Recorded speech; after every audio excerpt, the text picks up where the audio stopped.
നമസ്കാരം, ഞാൻ രജനി അഭിലാഷ്. KPCC അധ്യക്ഷ കസേരയിൽ നിന്നും ഒടുവിൽ കയ്യാലപ്പുറത്ത് തേങ്ങ കണക്കിയിരുന്ന KPCC അധ്യക്ഷന്റെ കസേരയും കെ സുധാകരന്റെ കയ്യിൽ നിന്നും പോകുന്നു.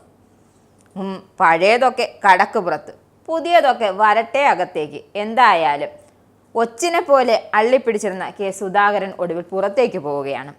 കോൺഗ്രസ് ഹൈക്കമാൻഡ് KPCC അധ്യക്ഷ സ്ഥാനത്തേക്ക് ആന്റോ ആന്റണിയെ പരിഗണിച്ചിരിക്കുന്നു. മഹാരാഷ്ട്ര, ബീഹാർ സംസ്ഥാനങ്ങളിലെ സംസ്ഥാന അധ്യക്ഷന്മാരെ അടുത്തിടെ മാറ്റിയിരുന്നു. ഇതിന് പിന്നാലെ കേരളത്തിലെ അധ്യക്ഷ സ്ഥാനത്തേക്ക് പുതിയൊരാളെ പരിഗണിക്കുകയാണ് ഹൈക്കമാൻഡ്. ക്രൈസ്തവ വിഭാഗത്തിൽ നിന്നുള്ള നേതാവ് കോൺഗ്രസ് അധ്യക്ഷ സ്ഥാനത്തേക്ക് വരണമെന്ന് കേരളത്തിലെ പാർട്ടിക്കുള്ളിൽ പൊതു അഭിപ്രായം രൂപപ്പെട്ടിരുന്നു. പ്രത്യേകിച്ച് റോമൻ കാത്തലിക് വിഭാഗത്തിൽ നിന്നുള്ള നേതാവ്. ഈ ആവശ്യത്തെ ഹൈക്കമാൻഡ് ശരിവെക്കുന്നു എന്ന വിവരമാണ് ഇപ്പോൾ പുറത്തു വന്നിരിക്കുന്നത്. അതാണ് സുധാകരന് പണിയുടെ രൂപത്തിൽ കിട്ടിയിരിക്കുന്നത്. ഒരു ഘട്ടത്തിലും നിലവിലെ അധ്യക്ഷൻ കെ സുധാകരനെ മാറ്റാനുള്ള ചർച്ചകൾ മുറുകിയപ്പോൾ സുധാകര പക്ഷന് എതിർപ്പുമായി രംഗത്ത് വന്നിരുന്നു. എന്നാൽ നിലവിൽ അദ്ദേഹത്തെ അടക്കം മാറ്റിയുള്ള സമ്പൂർണ്ണ പുനഃസംഘടനയ്ക്കാണ് AICC നേതൃത്വം കോപ്പുകൂട്ടുന്നത്. നിലവിൽ 5 പേരുകളാണ് KPCC അധ്യക്ഷ സ്ഥാനത്തേക്ക് ഹൈക്കമാൻഡ് പരിഗണനയിൽ ഉണ്ടായിരിക്കുന്നത്. MLA മാരായ സണ്ണി ജോസഫ്, റോജി M, ജോൺ എന്നിവർക്ക് പുറമെ MP മാരായ ബെന്നി ബെഹനാൻ, അടൂർ പ്രകാശ്, ആന്റോ ആന്റണി എന്നിവരെയാണ് പരിഗണിച്ചിരിക്കുന്നത്. അതിൽ നിന്നാണ് നിലവിൽ ആന്റോ ആന്റണിയുടെ പേരിന് പ്രാമുഖ്യം കിട്ടുന്നത്.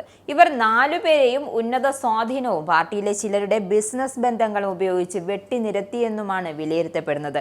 മുൻപ് യൂത്ത് കോൺഗ്രസ് സംസ്ഥാന സെക്രട്ടറിയായിരുന്ന ആന്റോ KPCC സെക്രട്ടറിയായും കോട്ടയം DCC അധ്യക്ഷനായും ചുമതല വഹിച്ചിരുന്നു.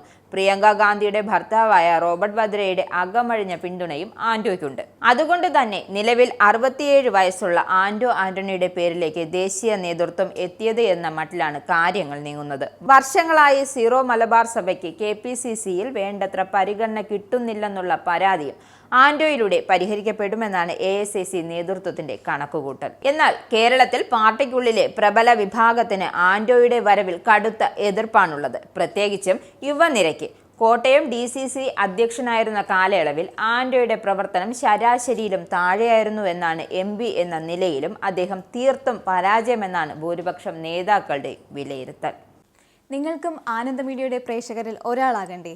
യൂറോപ്പിലും US-ലും ആഫ്രിക്കയിലും അടക്കം പ്രവാസികൾ ഉള്ളയിടങ്ങളിലൊക്കെ ജനപ്രിയ ചാനലുമായി ആനന്ദ് മീഡിയ ഒപ്പമുണ്ട്. ഏഷ്യാനെറ്റ് ഫ്ലവേഴ്സ് അടക്കം നിങ്ങളുടെ വിരൽത്തുമ്പിലെത്തും. ആദ്യം റോക്കു ബോക്സ് സ്വന്തമാക്കുക. അതിൽ നിന്നും ആനന്ദ് മീഡിയ ആപ്ലിക്കേഷൻ ഡൗൺലോഡ് ചെയ്യുക, ഇൻസ്റ്റാൾ ചെയ്യുക. എന്നിട്ട് 02085866511 എന്ന നമ്പറിൽ ഞങ്ങളുടെ കസ്റ്റമർ കെയറിൽ ബന്ധപ്പെടുക. അല്ലെങ്കിൽ +91 735 660 3747 എന്ന നമ്പറിൽ വാട്സപ്പ് ചെയ്യുക. ആനന്ദ് മീഡിയയുടെ സേവനങ്ങൾ സ്വന്തമാക്കുക. മറ്റു ചാനലുകൾക്കൊപ്പം ആനന്ദ് TVയും എൻജോയ് ചെയ്യുക.